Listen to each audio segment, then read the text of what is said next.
ശ്രീലങ്കയ്ക്ക് മാനുഷിക സഹായം അയക്കുന്നത് തടയുന്നെന്ന പാക് ആരോപണം ഇന്ത്യ തള്ളിക്കളഞ്ഞു. പാകിസ്ഥാന്റെ ആരോപണം പരിഹാസ്യമെന്നാണ് വിദേശകാര്യ മന്ത്രാലയം പറയുന്നത്. ശ്രീലങ്കയെ എല്ലാ മാർഗങ്ങളിലൂടെയും സഹായിക്കാൻ പ്രതിജ്ഞാബദ്ധമാണ് ഇന്ത്യയെന്ന് ഇന്ത്യ വ്യക്തമാക്കുന്നു. ബൽറാം നെടുങ്ങാടി ഈ വിവരങ്ങളുമായി ചേർന്നു. ഈ കലക്കവെള്ളത്തിൽ മീൻ പിടിക്കുന്ന പരിപാടി പാകിസ്ഥാന്റെ കൂടെയുള്ള സ്വഭാവമാണ്. ലേറ്റസ്റ്റ് എക്സാമ്പിൾ ഇത് തന്നെയാണ്. ബൽറാം പറയും.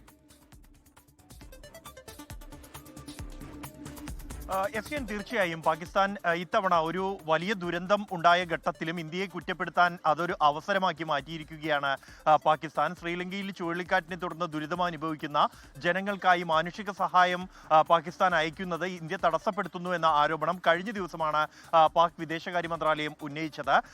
ഈ സഹായങ്ങളുമായി പോകുന്ന പാക് വിമാനത്തിന് ഈ ഇന്ത്യൻ വ്യോമമാർഗം ഉപയോഗിക്കാൻ അനുമതി നൽകിയില്ല, അത് വൈകിപ്പിച്ചു തുടങ്ങിയ ആരോപണങ്ങളായിരുന്നു പാകിസ്ഥാൻ ഉന്നയിച്ചത്.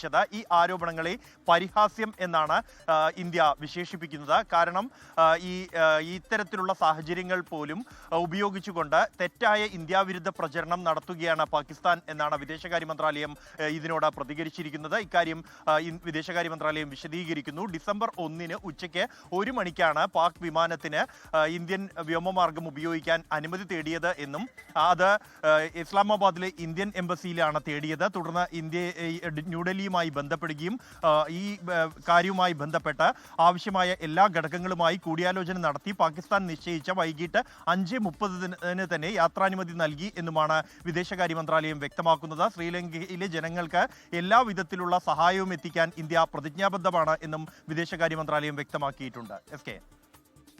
ലോകത്തെവിടെയായാലും ഏത് സമയത്തും 24 വാർത്തകളും ഓഗ്മെന്റഡ് റിയാലിറ്റി പാക്കേജുകളും എക്സ്പ്ലെയിനറുകളും വിശദമായി കാണാൻ ഞങ്ങളുടെ യൂട്യൂബ് ചാനൽ നിങ്ങൾക്ക് സബ്സ്ക്രൈബ് ചെയ്യാം.